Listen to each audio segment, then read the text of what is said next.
Tinawag ni Senator Poe na harassment ang pagpapadisqualify sa kanya sa eleksyon 2016 dahil sa issue ng kanyang residency. Paniwala ng senadora, mga katunggali niya sa politika ang nasa likod nito.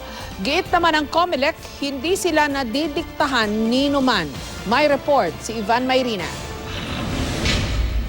Napakamasigasig kasi ng prosesong ginagawa nila. Talagang gusto nilang ipitin na. Pero sino ba talaga ang magbebenepisyo dito? Sino ba, ma'am?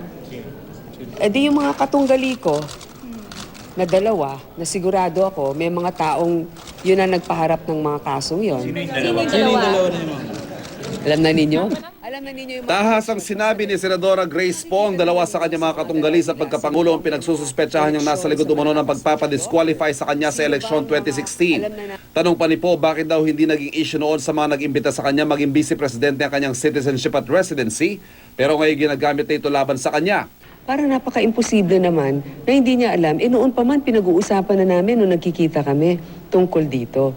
Samantala ngayon, ang mga iba sa panig niya, ganun nangyari. Pero, hindi bale, sapagkat laban ito, DQ pa more. Kung yun na lang ang kinakailangan para mapansin at para mawala sa issue siguro nila ang mga usapin. Nalulungkot daw ang senadora na binaliwala di umano ng COMELEC 2nd Division ng mga dokumentong ipinresinta nila.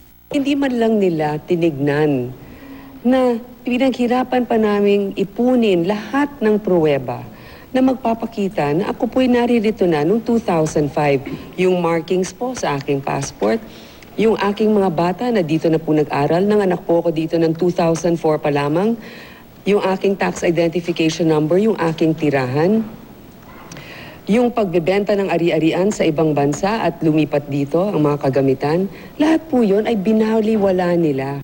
Meron pang ibang mga disqualification case na nakabinbin laban kay Poe at ayon kay Poe, inaasahan na nila magiging pareho ang hatol sa mga ito ng COMELEC 1st Division. Kaya umaasa na lang daw siya ng patas na desisyon mula sa Korte Suprema. Not necessarily just because they're appointed by the President, but because also of their political leanings apparently kung saan sila nakaalyado. Hinala naman ang katambal ni Poe na si Senador Chis Escudero may kinalaman ng Liberal Party sa pagpapadisqualify kay Poe. Pero tingin daw niya, labas dito si Pangulo Aquino. Agad-agad lalabas yung desisyon. Ang daming nag-file ng COC sa pagka-presidente. May nag-file na Satanas, may nag-file na Galactic Warrior. Hanggang ngayon, kandidato pa sila at hindi pa na-disqualify. Talagang si Senator Grace ang inuna pa nilang i-disqualify? Hininga ng GMA News ang reaksyon sina LP Standard Bearer Mar Rojas at una Standard Bearer Vice President Jejomar Binay tungkol sa desisyon ng COMELEC 2nd Division na kansilahin ng Certificate of Candidacy ni Poe. Hindi muna raw magkokomento si Rojas hanggat hindi niya nababasa ang desisyon ng COMELEC. Pero sinabi niyang nirerespeto niya ang batas at mga prosesong legal. Tingin naman ni Binay mahihirapan na si Poe na malusutan ng mga kwestiyon sa kanyang kwalifikasyon. Yung sa set question of law yun. Itong sa COMELEC question of fact. In both cases, kahit na sinong abogado ang tanongin ninyo, mahirap na mga kaso. Naniniwala rin si Senador Miriam Defensor Santiago na malaki ang problema ni Senadora Grace Poe sa kanyang kandidatura.